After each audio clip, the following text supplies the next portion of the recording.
Hello everyone, welcome back to RSV competitive exams Adda YouTube channel. Friends, ఈ వీడియోలో మనం Indian ఎకానమీలోని జాతీయ ఆదాయం నేషనల్ ఇన్కమ్కు సంబంధించి కొన్ని ముఖ్యమైన ప్రశ్నలు మరియు జవాబులు చూద్దామండి. సో జాతీయ ఆదాయానికి సంబంధించి ఫస్ట్ పార్ట్ అనేది కంప్లీట్ అయిపోయింది. ఆ ఫస్ట్ పార్ట్కి సంబంధించిన లింక్ ఏదైతే ఉందో ఆ లింక్ను నేను డిస్క్రిప్షన్లో ప్రొవైడ్ చేస్తాను. సో మీరు ఆ వీడియో చూడాలనుకుంటే ఆ లింక్కి వెళ్ళి ఆ వీడియోని అయితే చూసేయండి ఫ్రెండ్స్. ఇప్పుడు పార్ట్ 2కి సంబంధించిన ఇంపార్టెంట్ బిట్స్ని అయితే చూద్దాం. సో ఫస్ట్ క్వశ్చన్ చూడండి. జాతీయ ఆదాయాన్ని కొలవడానికి కింది వాటిలో ఏది పద్ధతులు అన్నాడు. ఆప్షన్స్లో మనకి ఖర్చు పద్ధతి, ఆదాయ పద్ధతి, అవుట్పుట్ పద్ధతి, ఇవన్నీ అన్నాడండి. అంటే జాతీయ ఆదాయాన్ని కొలిచే పద్ధతిలో ఏవి ఇందులో అని అడగడం ఇక్కడ మనం క్వశ్చన్లో చూస్తున్నాం. సో దీన్ని బట్టి ఆన్సర్ ఏంటంటే ఇవన్నీ అండి. సో జాతీయ ఆదాయాన్ని కొలవడానికి మనం ఖర్చు పద్ధతిని, ఆదాయ పద్ధతిని, అవుట్పుట్ పద్ధతిని ఈ మూడింటిని ఉపయోగించి జాతీయ ఆదాయాన్ని అయితే కొలుస్తామండి. కాబట్టి మీరు జాతీయ ఆదాయ పద్ధతిని కొలవడానికి ఉపయోగించే పద్ధతులు ఏమిటి అని అడిగితే సో ఖర్చు పద్ధతి, ఆదాయ పద్ధతి, అవుట్పుట్ పద్ధతి అని 3 చెప్పవలసి ఉంటుంది. సో దీన్ని బట్టి answer option D. Okay. Second, క్రింది వానిలో ఏది జాతీయ ఆదాయాన్ని సూచిస్తుంది? ఆప్షన్స్ మనకి మార్కెట్ వద్ద ఎన్ఎన్పి, ఫ్యాక్టర్ వద్ద ఎన్ఎన్పి, ఫ్యాక్టర్ కాస్ట్ వద్ద ఎన్డిపి, మార్కెట్ ధర వద్ద ఎన్డిపి అన్నాడు. సో కింది వాటిలో ఏది జాతీయ ఆదాయాన్ని సూచిస్తుంది అంటే మార్కెట్ ధర వద్ద ఎన్ఎన్పి అండి. సో మార్కెట్ ధర వద్ద ఎన్ఎన్పి సో జాతీయ ఆదాయాన్ని అయితే సూచిస్తుందండి. కాబట్టి ఆన్సర్ ఆప్షన్ ఏ అనేది కరెక్ట్ అవుతుంది. ఓకే. సో థర్డ్, వ్యయార్హ ఆదాయం ఈజ్ ఈక్వల్ టు ఆప్షన్స్లో మనకి వృష్టి పన్నులు మైనస్ వృష్టి ఆదాయం అని ఇచ్చాడు. ఆప్షన్ బిలో వృష్టి ఆదాయం మైనస్ వృష్టి పన్నులు అని ఇచ్చాడు. ఆప్షన్ సిలో వినియోగం ప్లస్ పొదుపు ఇచ్చాడు. ఆప్షన్ డిలో బి మరియు సి ఈ రెండు కూడా కావచ్చు అని మనకి ఆప్షన్స్ అయితే ఉన్నాయండి.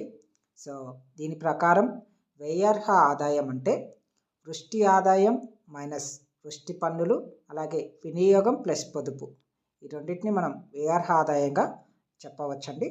సో దీన్ని బట్టి ఆన్సర్ ఏమవుతుందంటే ఆప్షన్ డి అనేది కరెక్ట్ అవుతుందండి. ఓకే. అంటే వ్యయార్హ ఆదాయం మైనస్ వృష్టి పన్నులు అలాగే వినియోగం ప్లస్ పొదుపు ఈ రెండు కలిపి వ్యయార్హ ఆదాయం కిందికి వస్తాయండి.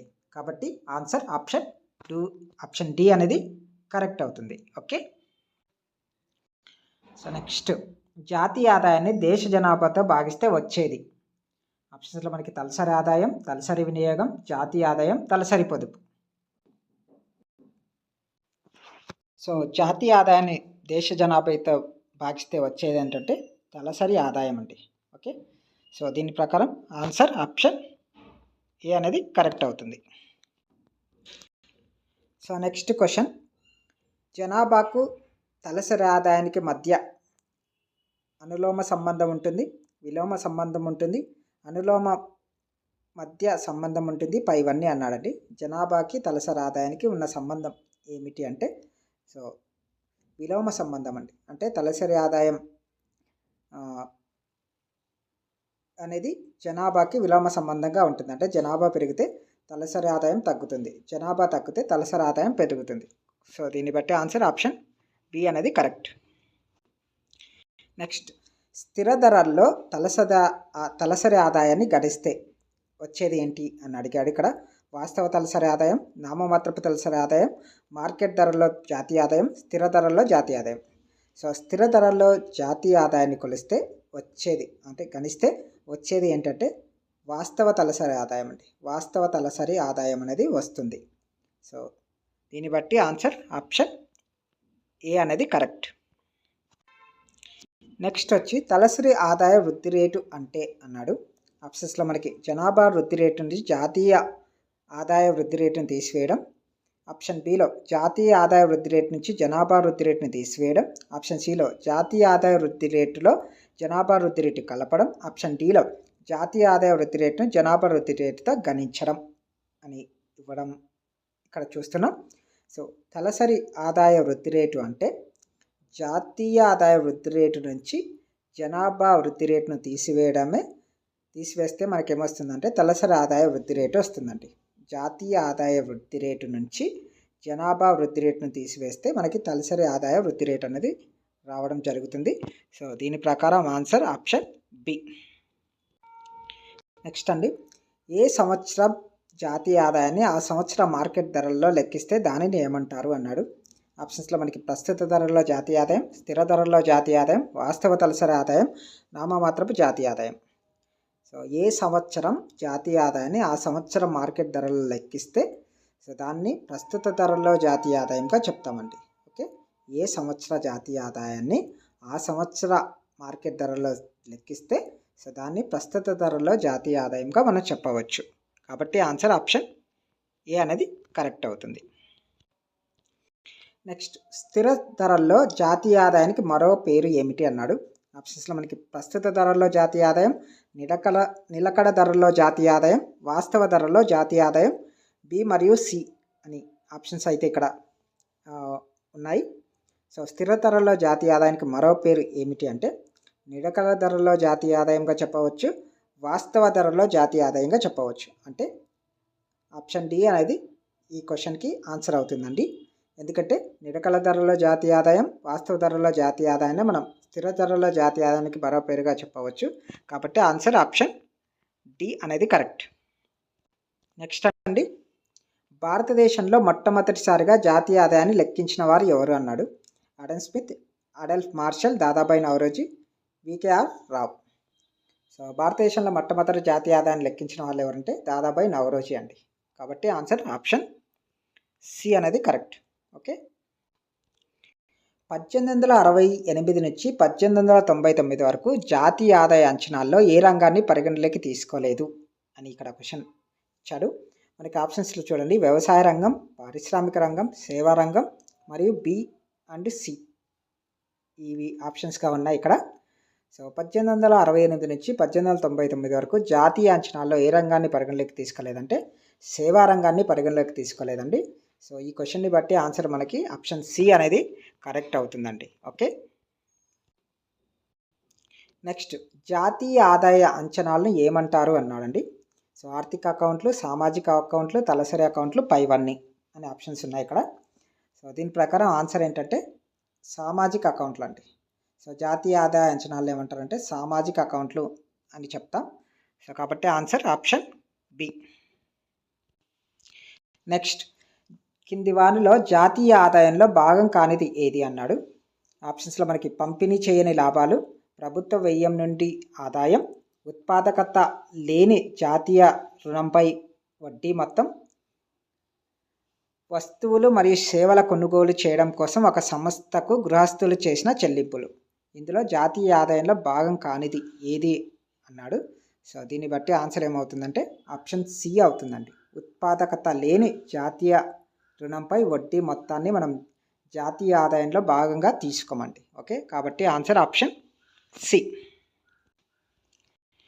సో వీడియో చూస్తున్న మిత్రులందరికీ ఒక సజెషన్ అండి, మీకు ఈ వీడియో నచ్చినట్లయితే తప్పకుండా లైక్ చేయండి. అలాగే ఎవరికైతే యూజ్ అవుతుంది అనుకుంటున్నారో వాళ్ళకి తప్పకుండా షేర్ చేయండి. అలాగే మన ఛానల్ని ఫస్ట్ టైం చూస్తున్నట్లయితే ఛానల్ని తప్పకుండా సబ్స్క్రైబ్ చేసుకొని పక్కన బెల్ సింబల్ ఉంటుంది, దాన్ని తప్పకుండా యాక్టివేట్ చేసుకోండి. సో యాక్టివేట్ చేసుకోవడం ద్వారా నేను పెట్టే వీడియోస్ అన్నీ మీకు నోటిఫికేషన్ రూపంలో అందుతాయి. సో మీరు వెంటనే చూసేయడానికి అవకాశం అయితే ఉంటుందండి. కాబట్టి తప్పకుండా ఛానల్ అయితే సబ్స్క్రైబ్ చేసుకోండి. అలాగే ఈ బిట్స్కి సంబంధించిన పీడిఎఫ్ ఫైల్ ఉంటుంది కదా, ఆ పీడిఎఫ్ ఫైల్ని నేను మన టెలిగ్రామ్ గ్రూప్ అనేది ఉంది, ఆ టెలిగ్రామ్ గ్రూప్లో నేను ఉంచడం జరుగుతుంది. సో ఆ టెలిగ్రామ్ గ్రూప్ సంబంధించిన లింక్ కూడా నేను డిస్క్రిప్షన్లో ప్రొవైడ్ చేస్తాను, అందులోకి జాయిన్ అయ్యి మీరు డౌన్లోడ్ అయితే చేసుకోండి ఫ్రెండ్స్. ఓకే, సో చూడండి క్వశ్చన్ ఇప్పుడు, నికర జాతీయ ఆదాయానికి సంబంధించి క్రింది వాటిలో ఏది సరైనది అన్నాడు. సో ఆప్షన్స్లో మనకి నికర జాతీయ ఆదాయం స్థూల జాతీయోత్పత్తి మరియు తరుగుదల మొత్తం అని ఇచ్చాడు ఆప్షన్ 1లో. ఆప్షన్ బిలో ఇచ్చాడు నికర జాతీయ ఆదాయం అనేది స్థూల జాతీయోత్పత్తి మరియు తరుగుదల మధ్య వ్యత్యాసం అన్నాడు. ఆప్షన్ సిలో నికర జాతీయ ఆదాయం అనేది స్థూల దేశీయోత్పత్తి మరియు తరుగుదల మధ్య వ్యత్యాసం అని ఇచ్చాడు. ఆప్షన్ డిలో నికర జాతీయ ఆదాయం అనేది నికర దేశీయోత్పత్తి మరియు తరుగుదల మధ్య వ్యత్యాసం అన్నాడు. సో దీని ప్రకారం నికర జాతీయ ఆదాయానికి సంబంధించి సరైనది ఏది అంటే ఆప్షన్ బి అనేది అవుతుందండి. సో నికర జాతీయ ఆదాయం అనేది స్థూల జాతీయోత్పత్తి మరియు తరుగుదల మధ్య వ్యత్యాసాన్ని మనం నికర జాతీయ ఆదాయానికి సంబంధించినదిగా చెప్తాం. అంటే నికర జాతీయ ఆదాయం అనేది స్థూల జాతీయోత్పత్తి నుంచి తరుగుదలను తీసేస్తే, తరుగుదల వ్యత్యాసంను తీసేస్తే మనకి నికర జాతీయ ఆదాయం అనేది వస్తుంది. కాబట్టి ఆన్సర్ ఆప్షన్ బి. చూడండి, క్రింది వాటిలో ఏది నికర దేశీయోత్పత్తి భావనను ఉత్తమంగా సూచిస్తుంది అని ఇచ్చాడు. మనకి ఆప్షన్స్లో జీడిపి మైనస్ విదేశాల నుంచి వచ్చే ఆదాయం, జీడిపి ప్లస్ విదేశాల నుంచి వచ్చే ఆదాయం, జిఎన్పి మైనస్ తరుగుదల, జీడిపి మైనస్ తరుగుదల.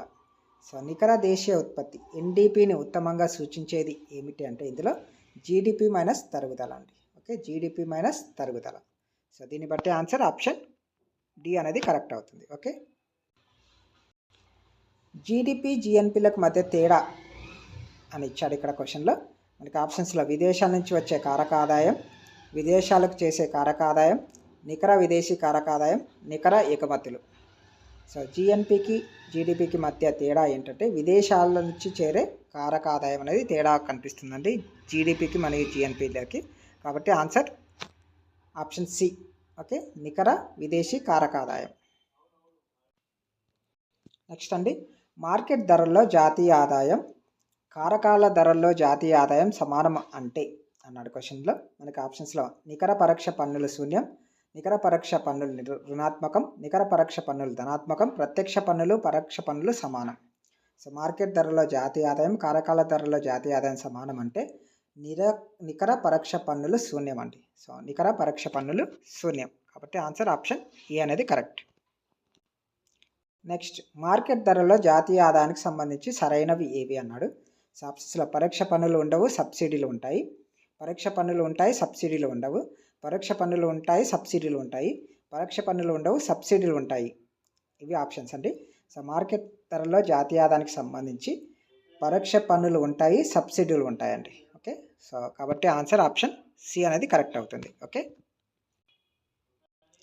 నెక్స్ట్ అండి, మార్కెట్ ధరలో జాతీయ ఆదాయాన్ని కారకాల ధరలో జాతీయ ఆదాయానికి తేడా ఏమిటి అన్నాడు. సో ఆప్షన్స్లో మనకి నికర విదేశీ కారక ఆదాయం, నికర విదేశీ కారక చెల్లింపులు, నికర పరోక్ష పన్నులు, పరోక్ష పన్నులు ప్లస్ సబ్సిడీలు అనే ఆప్షన్స్ ఇక్కడ మనకి ఇవ్వడం జరిగింది. సో మార్కెట్ ధరలో జాతీయ ఆదాయాన్ని కారకాల ధరలో జాతీయ ఆదాయానికి తేడా ఏమిటంటే నికర పరోక్ష పన్నులు అండి. సో నికర పరోక్ష పన్నుల ప్రకారం మార్కెట్ ధరలో జాతీయ ఆదాయానికి కారకాల జాతీయ ఆదాయానికి తేడా అనేది మనం గమనించవచ్చు. కాబట్టి ఆన్సర్ ఆప్షన్ సి అనేది కరెక్ట్. నెక్స్ట్ అంటే క్రింది వాటిలో సరైనది ఏది అన్నాడు. GDP is equal to C plus G plus M minus X, GDP is equal to C plus G plus M minus X, GDP is equal to C plus by plus G plus M minus X minus D, GDP is equal to C plus by plus G plus M minus X plus D అన్నాడు. So direct answer ఏంటంటే ఇందులో option B అనేది correct అండి. Okay, GDP is equal to C plus by plus G plus M plus X అనేది correct అండి. ఇది గుర్తుపెట్టుకోండి. So ఇలా ఇస్తే option B GDP is equal to C plus plus G plus M minus X. Okay, కాబట్టి answer option B. క్రింది వాటిలో సరైనది ఏది అన్నాడు. నికర ఉత్పత్తి ప్లస్ తరుగుదల ఈజ్ ఈక్వల్ టు స్థూల ఉత్పత్తి, స్థూల ఉత్పత్తి మైనస్ తరుగుదల ఈజ్ ఈక్వల్ టు నికర ఉత్పత్తి, స్థూల ఉత్పత్తి మైనస్ నికర ఉత్పత్తి ఈజ్ ఈక్వల్ టు స్థిర మూలధన వినియోగం పైవన్నీ. సో ఈ క్వశ్చన్ని బట్టి ఆన్సర్ ఏంటంటే పైవన్నీ కరెక్ట్ అయ్యండి. నికర ఉత్పత్తి ప్లస్ తరుగుదల ఈజ్ ఈక్వల్ టు స్థూల ఉత్పత్తి అవుతుంది. అలాగే స్థూల ఉత్పత్తి నుంచి తరుగుదల తీసేస్తే నికర ఉత్పత్తి వస్తుంది. అలాగే స్థూల ఉత్పత్తి మైనస్ నికర ఉత్పత్తిని తీసేస్తే స్థిర మూలధన వినియోగం వస్తుందండి. కాబట్టి 3 కరెక్టే. కాబట్టి ఆన్సర్ ఆప్షన్ డి అనేది కరెక్ట్ అవుతుంది. నెక్స్ట్ అండి, ఒక సంవత్సర కాలంలో వ్యక్తులు పొందిన ఆదాయాల మొత్తాన్ని ఏ విధంగా పిలుస్తారు. సో మనకి ఆప్షన్స్లో స్థూల దేశీయ ఆదాయం, నికర దేశీయ ఆదాయం, నికర జాతీయ ఆదాయం, వృష్టి ఆదాయం. సో ఒక సంవత్సర కాలంలో వ్యక్తులు పొందిన ఆదాయాల మొత్తాన్ని మనం వృష్టి ఆదాయంగా చెప్తామండి. కాబట్టి answer option D. So next, క్రింది వాటిలో వ్యయార్హ ఆదాయానికి సమానమైనది ఏది అన్నాడు. వృష్టి ఆదాయం మైనస్ పరోక్ష పన్నులు, వృష్టి ఆదాయం మైనస్ వృష్టి పన్నులు, వృష్టి ఆదాయం మైనస్ సబ్సిడీలు, వృష్టి ఆదాయం మైనస్ వినియోగం. సో ఆన్సర్ ఆప్షన్ డి, వృష్టి ఆదాయం మైనస్ వినియోగం. ఇది వ్యయార్హ ఆదాయానికి సమానం అవుతుందండి. కాబట్టి ఆన్సర్ ఆప్షన్ డి. నెక్స్ట్ అండి, జాతీయ ఆదాయంలో లేకుండా ఆదాయంలో ఉండేవి ఏవి అన్నాడు. ఆప్షన్స్లో మనకి సాంఘిక భద్రతా చెల్లింపులు, పంచిపెట్టని లాభాలు, బదిలీ చెల్లింపులు, పైవన్నీ. సో ఆన్సర్ ఆప్షన్ సి అండి, బదిలీ చెల్లింపులు. సో జాతీయ ఆదాయం లేకుండా ఆదాయంలో ఉండేవి ఏంటంటే బదిలీ చెల్లింపులు. కాబట్టి ఆన్సర్ ఆప్షన్ సి. నెక్స్ట్, క్రింది వాటిలో బదిలీ చెల్లింపు కానిది ఏది అన్నాడు. ఆప్షన్స్లో మనకి విద్యార్థుల స్కాలర్షిప్లు, వృద్ధాప్య పెన్షన్లు, నిరుద్యోగ భృతి, బీమా ప్రీమియం. సో ఇందులో బదిలీ చెల్లింపులు కానిది ఏది అంటే బీమా ప్రీమియం అండి. ఓకే, కాబట్టి answer option D. So next, వాస్తవ తలసరి ఆదాయం అంటే ఆప్షన్స్లో మనకి వాస్తవ జాతీయ ఆదాయ జనాభా, స్థిరధరలో తలసరి ఆదాయం, నామమాత్రపు తలసరి ఆదాయం, ధరల సూచి, పైవన్నీ. సో ఆన్సర్ వచ్చేసి ఆప్షన్ డి, పైవన్నీ అండి. వాస్తవ జాతీయ ఆదాయ జనాభా, స్థిరధరలో తలసరి ఆదాయం, నామమాత్రపు తలసరి ఆదాయ, ధరల సూచి, ఇవన్నీ వాస్తవ తలసరి ఆదాయం కిందకి రావడం జరుగుతుంది.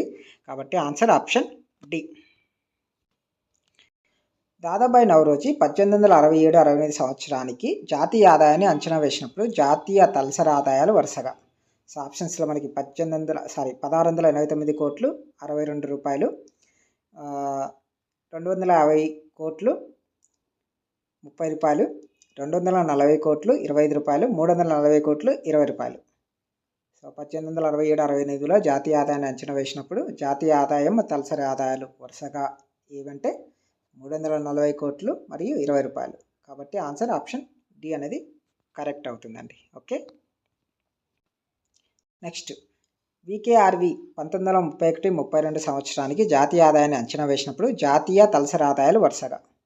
సో ఆప్షన్స్లో మనకి 1689 కోట్లు 62 రూపాయలు, 8710 కోట్లు 225 రూపాయలు, 2364 కోట్లు 74 రూపాయలు, 3400 కోట్లు 60 రూపాయలు. నెక్స్ట్ క్వశ్చన్, క్రింది వానిలో దేని విలువ ఎక్కువగా ఉంటుంది. స్థూల జాతీయోత్పత్తి, నికర జాతీయోత్పత్తి, వ్యయార్హ ఆదాయం, తలసరి ఆదాయం. సో దేని విలువ ఎక్కువగా ఉంటుందంటే స్థూల జాతీయోత్పత్తి విలువ ఎక్కువగా ఉంటుందండి. కాబట్టి ఆన్సర్ ఆప్షన్ ఏ. సో క్రింది వానిలో కేంద్ర గణాంక సంస్థ ప్రకటించిన ఆధార సంవత్సరాల్లో లేనిది ఏది అన్నాడు. ఆప్షన్స్లో 1948-49, 1960-61, 1970-71, 1993-94.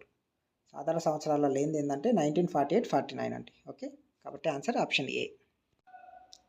నెక్స్ట్, స్వాతంత్ర అనంతరం భారతదేశంలో జాతీయ ఆదాయాన్ని అంచనా వేస్తున్న సంస్థ ఏది అన్నాడు. విత్త సంఘం, కేంద్ర గణాంక సంస్థ, నీతి ఆయోగ్, ప్రణాళిక సంఘం.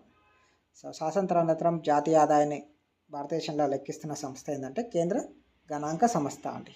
సో కాబట్టి ఆన్సర్ ఆప్షన్ బి.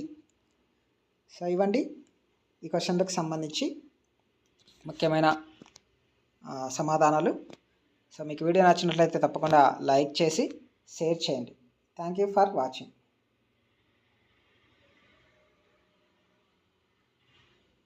నెక్స్ట్